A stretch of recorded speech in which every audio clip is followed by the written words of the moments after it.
Hello everyone, welcome back to class. Today we'll talk about Collins Chapter 6, Naturalistic Language Instruction.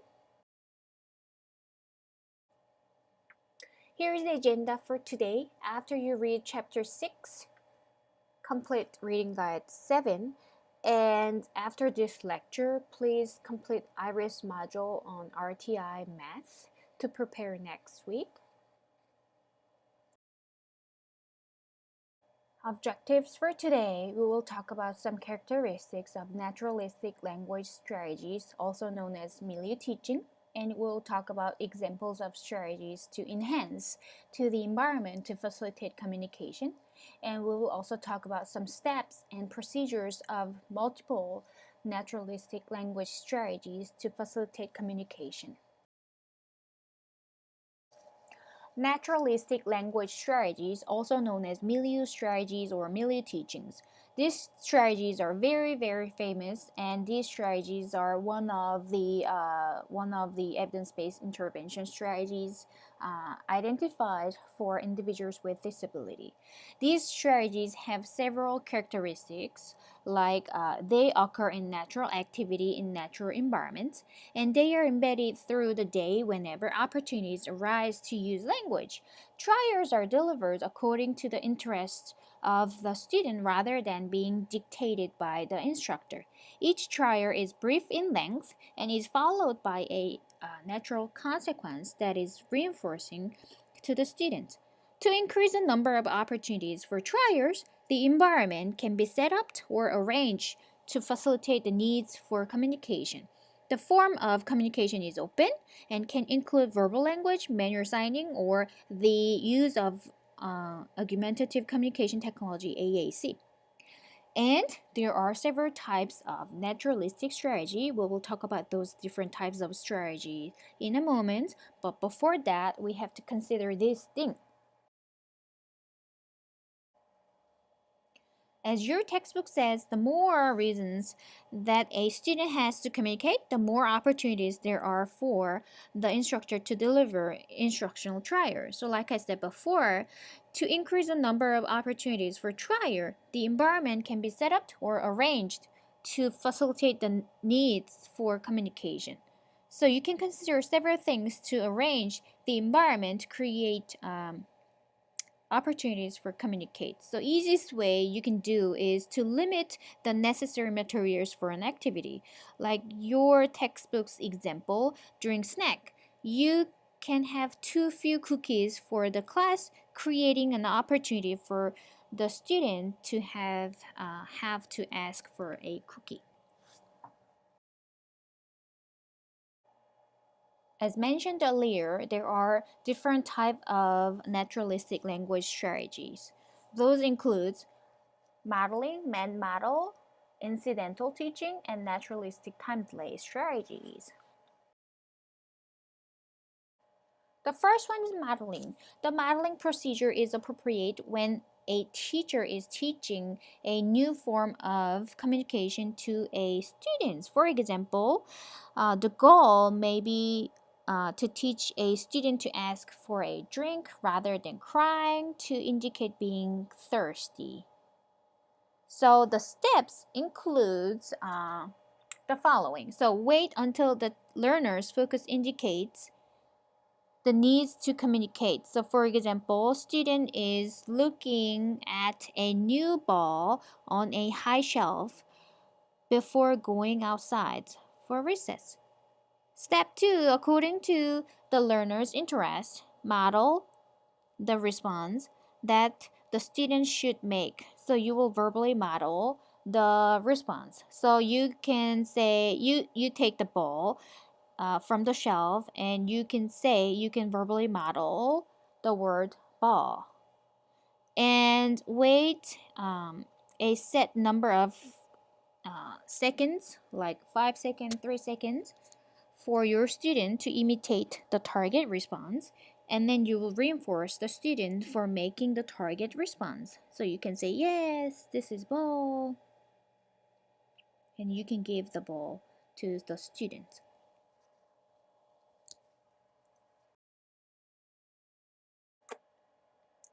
Man model.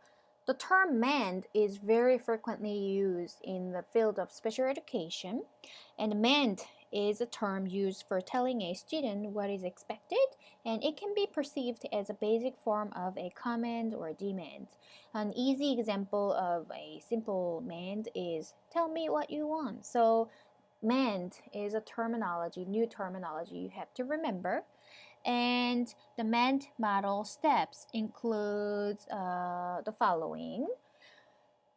Wait until the learner's focus indicates a need to communicate. So your student is waiting for a drink to be served at snack time. That's the example. If the learner initiates a correct response, reinforce the learner. So you can say, yes, you can have a drink. And then you can pour a cup of lemonade for your students. If the learner focus signals an opportunity for an instructional trial and the learner has failed to initiate a response, provide a MEND to cue the learner to communicate. So you can hold the lemonade pitcher in front of the student and say, tell me what you want. And you can wait a set number of seconds for a learner to provide the target response. You can wait for 3 seconds, 4 seconds, whatever second you set, and then you can reinforce the students if the target response is made. So you can say, yes, you can have a drink, and you can pour a cup of lemonade for your students. And if the learner fails to respond or responds incorrectly, you can verbally model the response for the students. So you can say, tell me, drink. And you'll wait a set number of seconds for the students to imitate the target response, like 3 seconds, 4 seconds. And you will reinforce the student if the target response is made. So you can say, yes, drink, and then you pour a cup of lemonade for your students. That's MEND model. Incidental teaching is the third type of naturalistic language strategies, and this is my favorite. Incidental teaching is used when a learner is communicating a basic way, like single words or signs. So the goal of this intervention is to expand the breadth of communication. Although the steps and procedures can be changed for situation or for different students, we generally follow these steps. Wait until the student initiates a desired form of communication, like during lunch, students say apple, and teacher models the desired expansion. Like teacher can say red apple or blue apple, and then teacher waits a set number of seconds, like 3 seconds, 4 seconds, for the student to imitate the response. And then teacher reinforce the student if the target response is made. So the teacher can say, yes, red apple, and teacher can give learner a slice of apple.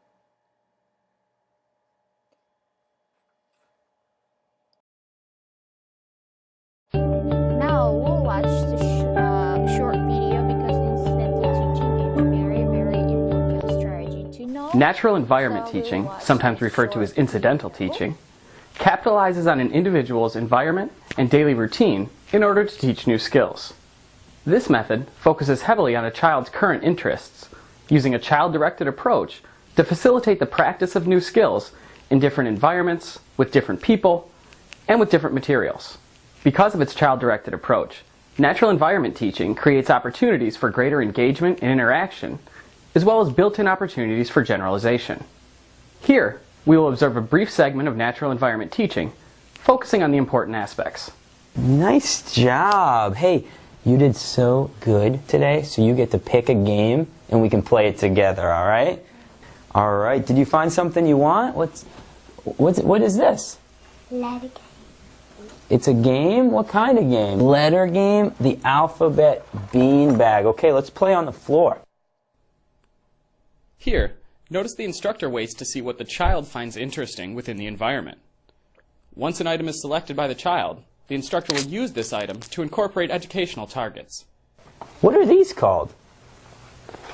Do you remember what they're called? They're bean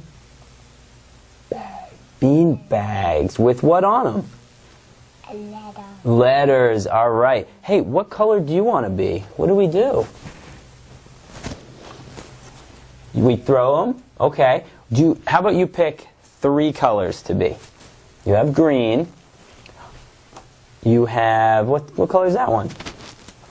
Green and red. Red, okay. Orange. And orange, okay, those are your 3. Do you see anything else that you need? No, not that one. That's mine, silly. You need more? More what? Green. Yeah. You need more green ones. And what else do you need? Red one. Red ones. And what else do you need? Orange. Orange ones, okay. So now I have black. And what other color should I be? What color is this? Yellow. Yellow.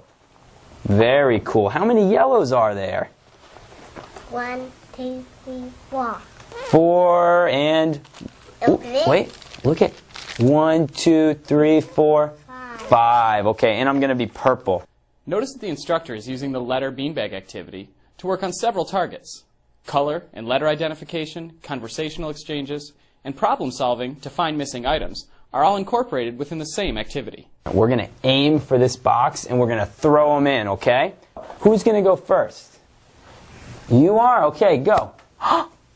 Did you make it in or did you miss? Miss. You missed. Oh. All right. All right, it's my turn. Yes! Ooh. What color should I throw? Which color is this? Purple. Purple. Whoop. Nice. Oh, yeah, get it in there. Okay, I have a question for you. Should I throw, which letter should I throw? What is this one? P. P, and the P makes what sound? Pa. Good. Which one are you going to throw? What is it? B. B? Good job, and I'm going to throw H. H like, what word starts with H? Ham. Yeah. Ham. Ham? I love ham. Pausing during the preferred portion of the activity allows for built-in motivation, as the child is eager to continue the game. By using this to our advantage, we can ensure that we have powerful rewards that flow nicely with the task at hand. Let's move back a step. All right, you think you can make it? Whose turn is it? It's mine. Okay, I'm going to throw the letter U. U. Whoop. Yes. Nice job. All right, which letter should I, which letter, actually, can you touch the letter K? Awesome, touching K, that's right. K like kangaroo. What colors do you have left?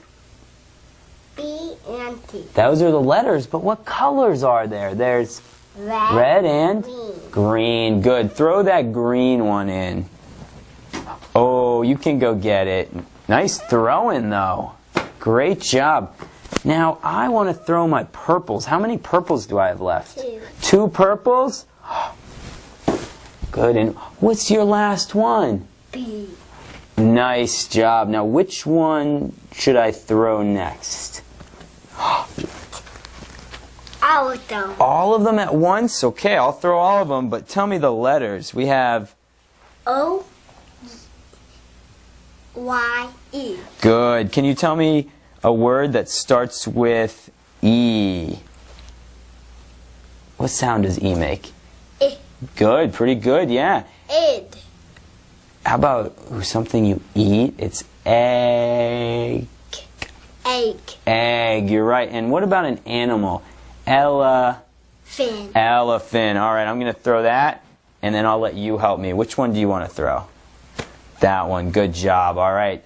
Throw it together. Ready? Yo-yo. 1, 2, 3. Whoa, and yo-yo. You're right. Nice job. Let's shut the box. Nice playing, dude. Here, we notice the instructor providing choices of activity.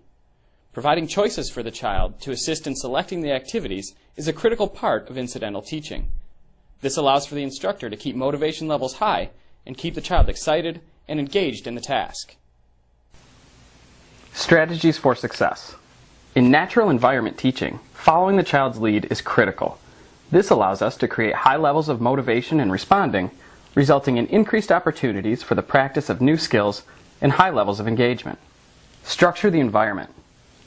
Environmental structure is very important in natural environment teaching. As we follow the child's lead for activity selection, this structure is the primary way that the provider will gain control or guide the session, as well as limit distractions that may prove detrimental to generating attention and performance. Using structure to create opportunities for the practice of new skills will be essential. For example, if a child is accessing a particular activity during the session, the provider may remove several key materials needed for completion. This will allow the opportunity for the child to request needed items in order to finish the task. Model appropriate responding. Modeling should play a major part in natural environment teaching sessions. Showing the child what to do in a particular scenario is often far more effective than telling them what to do, and using your own behavior to show the child what is expected of them can go a long way in a child-directed session. Keep reinforcement contingent. This is one of the most critical aspects of natural environment teaching. Remember that even though the session is child-directed, that does not mean the child does and gets everything that they want. The philosophy of nothing comes for free holds very true in this type of a session, and we should only be providing rewards contingent upon appropriate responses. Repetition, repetition, repetition. Natural environment learning lends itself to very high numbers of practice opportunities. Providers should take advantage of this, running as many trials in the given time as possible. If you're using toys or edibles as reinforcers, make sure to keep the amounts delivered as small as you can. This will ensure that motivation remains high and decrease the likelihood of the child no longer responding due to becoming satiated or satisfied with the amount that they have received. Keep it fresh and move quickly. Natural environment teaching should be a fast-paced, fun, and exciting process. Vary your instructions, cover a lot of ground by practicing multiple skills in rapid succession, and do anything you can to keep the child motivated, engaged, and excited about what they are doing. If the child seems disinterested during this method, providers will not see the effect they are hoping for. It might be best to take a step back and restructure the environment or our style of interaction to make the session more engaging for the child. Remember, natural environment teaching should be a whirlwind of fun, excitement, and interaction. Don't be afraid to get excited and act a little silly if that's what's needed to maintain interaction and achieve your desired levels of performance.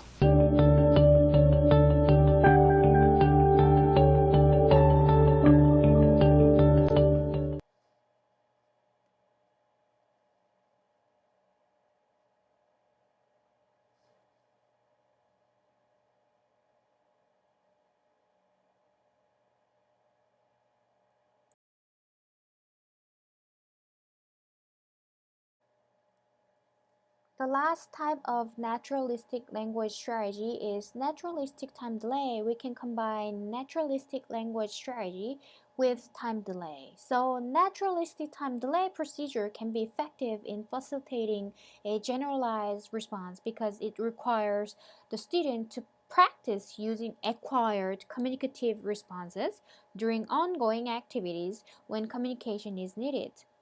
So the steps step looks like this.